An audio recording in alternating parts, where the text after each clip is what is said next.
मार्च 2025 की ये बात है। दरअसल एक पिल्ला जो बहुत देर से रो रहा था, चीख रहा था, चिल्ला रहा था। ऐसा लग रहा था जैसे क्या वो आवाज़ लगा रहा हो कि मैं बहुत परेशानी में हूँ और आकर मेरी मदद कर दो। जिन जिन लोगों ने भी ये आवाज़ सुनी थी उन लोगों ने इस बात को इग्नोर कर दिया, देखकर भी अनदेखा कर दिया, लेकिन उस पिल्ले के रोने की आवाज़ें कम नहीं हो रही थी।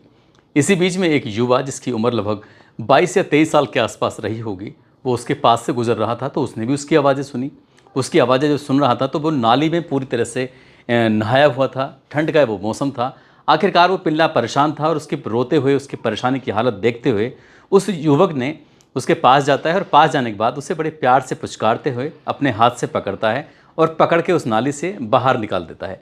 और जैसे बाहर निकलता है, अब तक तो जो पिल्ला था वो ज़ोर ज़ोर से चीख रहा था, चिल्ला रहा था, रो रहा था। ऐसा लग रहा था जैसे कि वो थैंक यू बोलकर चला जाता है। उस युवक ने उस पिल्ले को तो बचा लिया, लेकिन जब वो घर जाता है तो घर जाने के बाद उसने बिल्कुल सोचा नहीं था, जाना नहीं था कि आखिरकार उसके साथ होने वाला क्या है।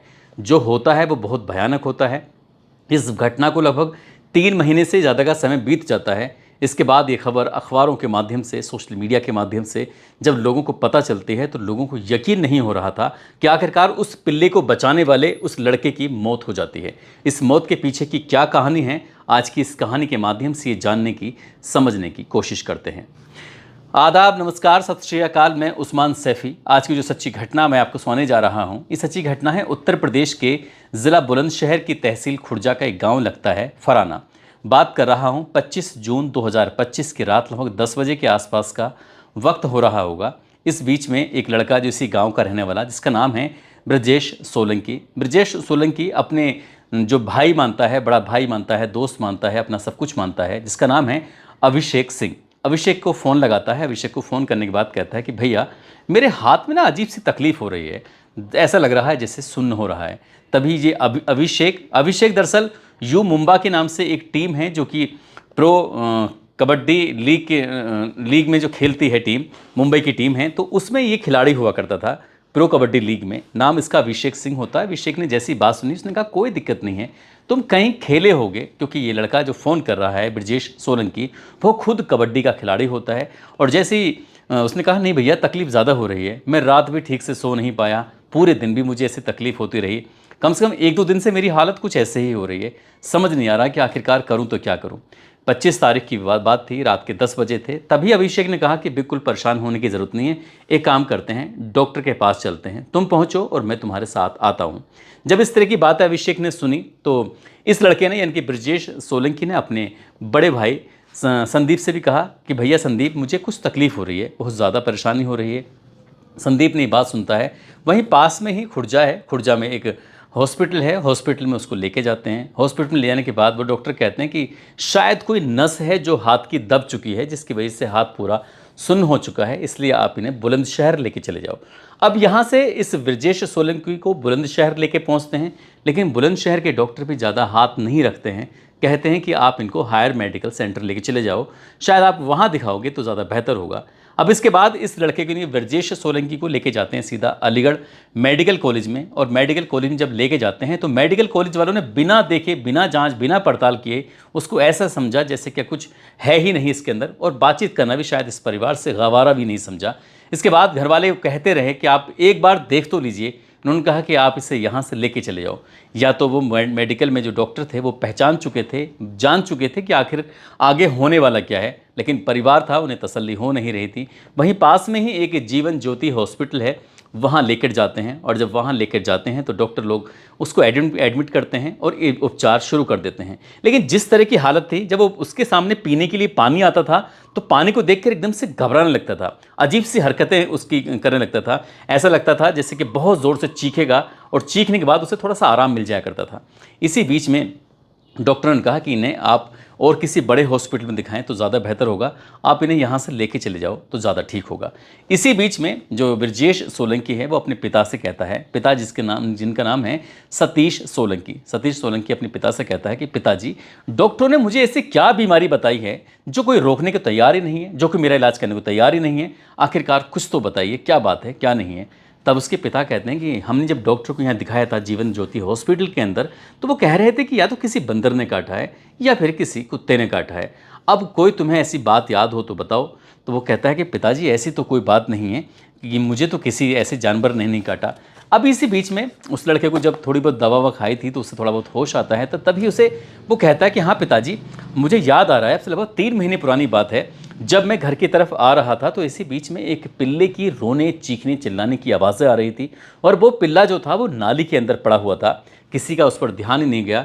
जब मैंने देखा तो पूरा नाली में जो गंदा पानी था, सड़ा हुआ पानी, उसमें बिल्कुल गंदा हो रहा था, सना हुआ था। मैंने सोचा कि इसे बाहर निकाल दूं, बस उसको बाहर निकाला था और सीधे वाले हाथ की एक उंगली पर उसने काट लिया था। अब ऐसी स्थिति में मैंने सोचा कि यहाँ इससे क्या दिक्कत होने वाली है। वो जाता है, जाकर हाथ धो लेता है। हाथ वो इसलिए धो लेता है क्योंकि वो कबड्डी का खिलाड़ी था। कबड्डी का खिलाड़ी होने के बाद उसकी एक बार हंसली टूट जाती है, और हंसली टूटी हुई थी उसके बावजूद भी वो खेल रहा था। एक बार टांग में चोट लग जाती है, और वो भी गंभीर चोट लग जाती है, फिर भी वो खेल रहा था। कई कई खिलाड़ियों को पटकते हुए वो जब अपना पाला छूता था तो वाकई लोग उसकी तारीफ करते थे। इसलिए उसने सोचा कि जब इतनी इतनी बड़ी चोटें लगी हैं तो एक पिल्ले के काटने से क्या महसूस होगा, क्या दिक्कत होगी। जाते सिर्फ हाथ धोता है। जब अपने पिताजी को बताता है, पिताजी कुछ ऐसी बात तो रही थी, क्या इससे भी कुछ ज़्यादा हो सकता है, क्या बात है। पिताजी कहते हैं कि बेटा बिल्कुल घबराने की ज़रूरत नहीं है, परेशान होने की ज़रूरत नहीं है, हम तुम्हें बड़े हॉस्पिटल लेके जाते हैं। अब अलीगढ़ से सीधा नोएडा लेके जाते हैं। नोएडा में जब भर्ती कराया जाता है तो नोएडा के हॉस्पिटल वाले भी कहते हैं कि आप बिल्कुल परेशान मत होइए, लेकिन इसको आप दिल्ली लेके जाओ। दिल्ली में जो GTB हॉस्पिटल है, आप वहाँ लेके जाएंगे, आपका बेटा बिल्कुल ठीक हो जाएगा, बिल्कुल परेशान होने की ज़रूरत नहीं है। अब डॉक्टर ने जैसे होता है एक तसल्ली देते हैं, ठीक वैसे ही तसल्ली देते हैं। यहाँ से GTB हॉस्पिटल लेके जाते हैं, वहाँ भी भर्ती कराने की कोशिश कर रहे थे, लेकिन ब्रजेश की हालत जैसे जैसे वक्त आगे बढ़ रहा था वैसे वैसे स्थिति लगातार बिगड़ती चली जाती है। वहाँ भी शायद उसका उपचार ठीक से होता नहीं है, या डॉक्टर करने से साफ इनकार कर देते हैं, या उन्हें लग रहा था कि अब शायद स्थिति बिगड़ चुकी है। वक्त और आगे बढ़ता है। दिल्ली से उसे लेके मथुरा जाते हैं। मथुरा में एक आयुर्वेदिक हॉस्पिटल होता है, वहाँ दिखाते हैं। वहाँ जब दवा दी जाती है तो शायद उसे कुछ आराम मिल जाता है। 25 तारीख की रात 10 बजे से कहानी शुरू होती है। 26 तारीख पूरी निकल जाती है, 26 की रात पूरी निकल जाती है, और इस बीच में लगभग 24 घंटे से ज़्यादा के समय में अलग अलग जगहों पे लगभग 16 से ज़्यादा हॉस्पिटल परिवार वाले दिखा देते हैं। अब इतना दिखाना था, उसके बाद फिर माँ जब सामने होती है तो माँ कहती है कि चाहे मेरा घर बिक जाए, चाहे मेरी ज़मीन बिक जाए, चाहे मेरा पूरा सर घर द्वार सब कुछ बिक जाए, लेकिन मेरा बेटा ठीक होना चाहिए। उसका जितने बड़े से बड़े हॉस्पिटल में आप लेके जा सकते हैं वहाँ लेके जाओ, इसका इलाज कराओ। लेकिन घर वाले जब मथुरा में दिखाते हैं तो मथुरा के आयुर्वेदिक हॉस्पिटल की दवाई खाता है, उससे खा के लगता है कि कुछ अब आराम हो चुका है। उसको फिर वापस घर लेके आते हैं। अब यहाँ से फिर से उनकी कोशिश थी कि इसको फिर से हॉस्पिटल लेके चलते हैं, शायद ये कहीं, क्योंकि हालत लगातार बिगड़ रही थी। जैसे कुत्ते करते हैं, जैसे एक पागल कुत्ता हो जाता है, वो कभी हाँफता है, कभी वो काटने की कोशिश कर रहा है, कभी अपने जो कपड़ा लेकर अपने मुंह को पूंछने की कोशिश कर रहा है। यानी कि अब उस खिलाड़ी की जो हाव भाव हो चुके थे एक पागल कुत्ते के जैसे हो चुके थे, जैसे कि पागल कुत्ता करता है। बस ये रेबीज़ का जो असर था वो लगातार जैसे जैसे वक्त आगे बढ़ रहा था वैसे बढ़ रहा था। घर वालों ने भी हाथ पैर पकड़ के उसको रखा, कभी वो पहचान भी रहा है, ये मेरी माँ है, ये मेरी बहन है, ये मेरा भाई है, ये मेरी गांव का है, ये मेरे परिवार का है। और जैसे जैसे उसकी हालत देख रहे थे, एक दो लोगों ने उसका वीडियो बनाया, और वीडियो बनाने के बाद उसको ये दिखाने की कोशिश की थी कि देखो एक पिल्ले की जान बचाने की वजह से आज इसकी क्या हालत हो गई है। वो वीडियो सोशल मीडिया पर इस कदर तेज़ी से वायरल होता है कि हर किसी के मोबाइल में पहुंच जाता है, और उस खिलाड़ी की हालत किसी पर देखी नहीं जा रही थी। गांव के लोगों ने क्या, जहां जहां तक वो वीडियो जाती है, जो जो उस वीडियो को देख रहा था उसकी आंखों में आंसू ही थे, सोचने पर मजबूर थे आखिरकार इस खिलाड़ी का कसूर क्या था। बस यही कसूर कि एक बेजान, एक ऐसे जो जीव की वो जान बचा रहा था, जो जीव बोल नहीं सकता, वो बोल रहा था, वो आवाज़ लगा रहा था कि कोई मेरी जान बचा दो। बस उस जीव को बचाने के लिए, एक पिल्ले को बचाने के लिए ऐसा इसके साथ हो जाता है।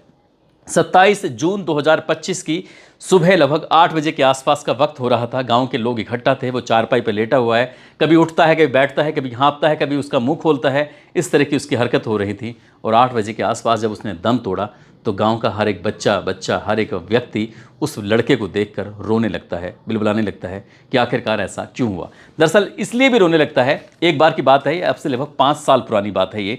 NRC कॉलेज है जो खुर्जा के अंदर है, उसका खेल का एक मैदान है।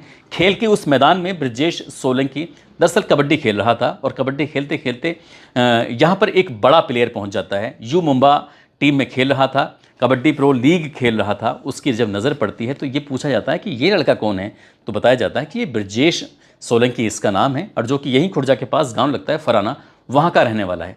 दरअसल अभिषेक सिंह उसे देखकर इतना मोहित होते हैं, उससे कहते हैं कि यार तुम तो बहुत ही शानदार खेलते हो, इतना अच्छा खेलते हो, अगर तुम थोड़ी सी और प्रैक्टिस करो तो देखना कि तुम देश की टीम के अंदर खेलोगे, तुम पूरे देश में अपने गांव का नाम, अपने शहर का, अपने ज़िले का नाम रोशन करोगे। जैसे ही ये ब्रजेश सिंह ने ये बात सुनी, ब्रजेश सोलंकी ने, तो उसे लगता है कि अभिषेक सिंह उससे जो बात कर रहा है, अब उसने उसे अपने बड़े भाई की तरह हैसियत से देखने लगता है। अब उसे अपने, क्योंकि वो अलग अलग बड़ी बड़ी जगह जा चुका था अभिषेक सिंह, उसने फिर अपने यहाँ पर यानी कि नोएडा में प्रैक्टिस कराना शुरू कर दिया। गाँव के आसपास के फिर मैच होने लगे तो फिर वहाँ भी ये ब्रजेश सोलंकी जाने लगा। ये बताया जाता है कि बुलंदशहर, अलीगढ़, हाथरस, हापुड़, नोएडा ऐसी कई जिलों की एटा की टीमें खेला करती थी। जब मैच खेलती थी तो कभी कभी ऐसा इनाम रखा जाता था कि जो भी टीम जीतेगी उसको मोटरसाइकिल इनाम में दी जाएगी। अब ऐसे खेलते खेलते आपको शायद सुनकर ताज्जुब होगा, उसने 4 मोटरसाइकिल जीती थी। 1 2 3 4 मोटरसाइकिल जीती थी, लेकिन उसने अपने पास सिर्फ एक ही मोटरसाइकिल रखी, और एक मोटरसाइकिल के अलावा बाकी 3 जो मोटरसाइकिल बचती हैं उसकी टीम में जो बेहतरीन खिलाड़ी थे उनको वो गिफ्ट कर देता है कि ये इन पर तुम्हारा हक है, और मैं अगर ऐसे ही खेलता रहा तो बहुत सारे गिफ्ट जीतूंगा, अपनी टीम के हर एक शख्स को मैं ऐसे ही गिफ्ट देता रहूँगा। इस तरह का जब मैच लगातार होते थे तो वो जीतता था। फरवरी 2025 की बात है, उत्तर प्रदेश की राज्य स्तरीय कबड्डी प्रतियोगिता हुई थी, और कबड्डी प्रतियोगिता में इस खिलाड़ी यानी कि ब्रजेश सोलंकी की वजह से पूरे उत्तर प्रदेश में वो फर्स्ट, यानी कि पहले नंबर पर वो टीम रही थी इसकी, ब्रजेश सोलंकी की, और उसमें से गोल्ड मेडल प्राप्त हुआ था। ये सिर्फ अकेला गोल्ड नहीं था उसके, अगर आज भी उसके घर में जाकर देखोगे तो जो उसका कमरा है वो सारा का सारा शील्ड से भरा हुआ है। ऐसा कोई जगह, कोई ऐसा हिस्सा नहीं है जहाँ पर प्रमाण पत्र ना टंगे हों, जहाँ पर शील्ड ना रखी हों, जहाँ पर बड़े बड़े गिफ्ट ना रखे हों। गांव का हर बच्चा उसे ब्रजेश सोलंकी ना कहकर ब्रजेश फराना के नाम से जानता था, कहता था कि तुमने हमारे गांव का नाम चारों तरफ रोशन कर दिया है। ठीक ऐसी ही बातें नवंबर दिसंबर की ये तारीख थी, महीना था और साल था 2024 का। मथुरा में एक जगह लगती है बाजना, और बाजना में कबड्डी प्रतियोगिता हो रही थी। जब कबड्डी प्रतियोगिता हो रही थी तब यहाँ ब्रजेश सोलंकी मैच खेल रहे थे, और इसी मैच खेलने के दौरान ही नेत्रपाल सोलंकी की नज़र पड़ जाती है। नेत्रपाल जो सोलंकी होते हैं, दरअसल उनकी उत्तर प्रदेश कबड्डी लीग में उनकी एक टीम है ब्रज स्टार टीम। उन्हें ब्रज स्टार टीम के लिए एक बेहतरीन खिलाड़ी की ज़रूरत थी। तभी उन्होंने अभिषेक सिंह से कहा कि ये लड़का, इसका नाम क्या है, उन्होंने कहा ब्रजेश सोलंकी नाम है इसका, ये बड़ा शानदार खेलता है, बहुत अच्छा खेलता है, इससे मेरी बात कराओ। जब ये वाली बात आती है तो अभिषेक सिंह कहते हैं कोई दिक्कत नहीं है, ये आपका ही खिलाड़ी है, आप इसे अपनी टीम में रख सकते हैं। तो नेत्रपाल सिंह सोलंकी ने इस ब्रजेश सोलंकी को अपनी टीम का हिस्सा बनाने का वादा कर दिया था। और जब आगे आने वाला जो वक्त था, बताते हैं कि उत्तर प्रदेश कबड्डी लीग, जो कि सोनी टेलीविज़न पर वो प्रसारित होती वो कबड्डी प्रतियोगिता, उसके लिए इसका सिलेक्शन हो चुका था। और वो इतना शानदार खेलता था, उसने ये अपने दोस्तों से, अपने परिवार, अपने गाँव, अपने रिश्तेदार सभी से वादा कर दिया था कि देखना प्रो कबड्डी लीग 2026 में उसका हर हाल में सिलेक्शन होकर रहेगा, वो देश की टीम का हिस्सा बनेगा, पूरे देश में उसका नाम रोशन होगा, और वो अपने देश में अपने गांव का नाम रोशन करेगा। इस तरह का उसका सपना था, लेकिन वो नहीं जानता था कि मार्च की वो तारीख, मार्च का वो महीना, जब नाली में एक पिल्ला पड़ा हुआ था, उस पिल्ले को निकालने की वजह से उसकी छोटी सी इस उंगली में छोटा सा जख्म हो गया था, और उस छोटे से जख्म को उसने इतना लाइटली लिया कि शायद उसने लगा कि जब उसकी हंसली टूट चुकी है, जब उसका हाथ टूट चुका है, उसके पैर में चोट लग सकी है, तो उससे कुछ नहीं हुआ, तो इस छोटी सी निशान उसको क्या नुकसान पहुंचाएगा। लेकिन वो 24 घंटे के अंदर अंदर उसने अगर रेबीज़ का इंजेक्शन लगवाया होता तो शायद ये स्थिति इतनी गंभीर ना बनती, और वक्त गुजरने के बाद जब उसकी स्थिति ख़राब हो जाती तो रेबीज़ का असर इतना ज़्यादा होने लगता है जैसे कि कुत्ता पागल हो जाता है, तो वैसे ही ये ब्रजेश सोलंकी के अंदर भी वैसे ही लक्षण पैदा होने लगते हैं। दरअसल इसके पिता का नाम सतीश सोलंकी, जो कि किसान हैं, माँ उसकी गृहिणी गीता सोलंकी। 3 भाइयों में ही सबसे छोटा था। सबसे बड़ा वाला भाई संदीप, जो कि ड्राइविंग का काम करता है, और शिवम जो इसका भाई है वो भी कबड्डी का ही खिलाड़ी है, और ब्रजेश सोलंकी जो अब इस दुनिया में रहा नहीं है। साथ ही जो इसकी बहन है, उसकी बहन की शादी हो चुकी है, और जहाँ जहाँ तक ये कहानी जाती है वहाँ तक लोगों को इस बात का बड़ा अफसोस होता है कि इतना बेहतरीन खिलाड़ी हमने, जो देश के लिए खेलता, हमने अपनी खो दिया है। अब शायद ऐसा खिलाड़ी पता नहीं मिलेगा, नहीं मिलेगा, लेकिन ऐसा अच्छा इंसान भी शायद मिलना मुश्किल हो जाएगा।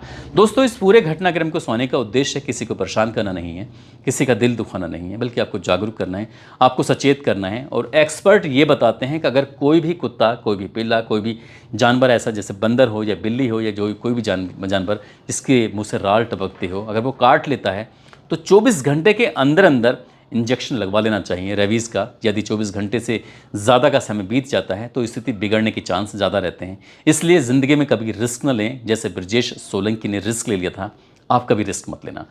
जाते जाते अलीगढ़ के रहने वाले सुभाष कुमार हैं, राजस्थान के रहने वाले फोरू लाल हैं, आज इनका जन्मदिन है। इनको जन्मदिन की ढेर सारी शुभकामनाएं, बहुत बहुत मुबारकबाद। साथ ही कुछ लोगों ने नाम लेने की अपील की है। माधो सिंह चरण, सुहेब ताज कुरैशी, राजकुमार प्रधान जी, कृष्णा देव, सागर कुमार, दिलीप कुमार, आकाश जायसवाल, अरिक्षा, राम ठाकुर, सुधीर कुमार, धीरेन्द्र पटेल, निर्मल रंजीत, विनोद कुमार, मोहम्मद मारूफ, मोहम्मद अकरम, संजीव सिंह लोधी, कमला देवी, गीता शर्मा, योगेश कुमार, सुभाष विश्नोई, पवन राय, इन लोगों ने नाम लेने की अपील की थी। आप सब लोग अपना ख्याल रखें, सुरक्षित रहें। जय हिंद, जय भारत।